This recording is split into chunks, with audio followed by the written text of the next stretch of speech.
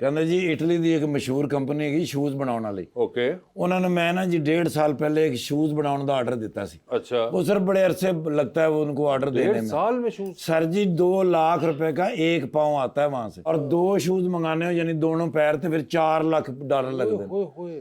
और उन्होंने बना के 1.5 साल बाद भेजा है सर।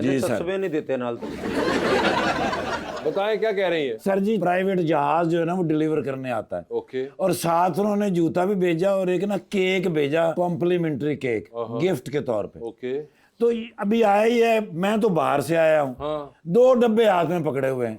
कहने लगे एक फ्रीजर में रख दो और एक शूज वाली अलमारी में रख दो। ठीक है, मैं रख देते सर। अच्छा, ਉਹ ਫਿਰ ਸਵੇਰੇ ਉੱਠੇ ਨੇ ਕਿਧਰੇ ਜਲਦੀ ਫੋਨ ਆਇਆ ਸੀ, ਗਏ ਨੇ ਜੁੱਤੀਆਂ ਵਾਲੀ ਉਹ ਵਿੰਡੋ ਦੇ ਕੋਲ ਜਾ ਕੇ ਨਾਲ ਢੱਕਣ ਚੁੱਕਿਆ ਦੇ ਵਿੱਚ ਪੈਰ ਪਾਇਆ, ਨਜ਼ਰ ਤੇ ਹੁੰਦਾ ਨਹੀਂ, ਢਿੱਡ ਤੇ ਅੱਗੇ ਹੁੰਦਾ, ਤੇ ਉਹ ਪੈਰ ਵਿੱਚ ਫਸ ਗਿਆ ਜਾ ਕੇ।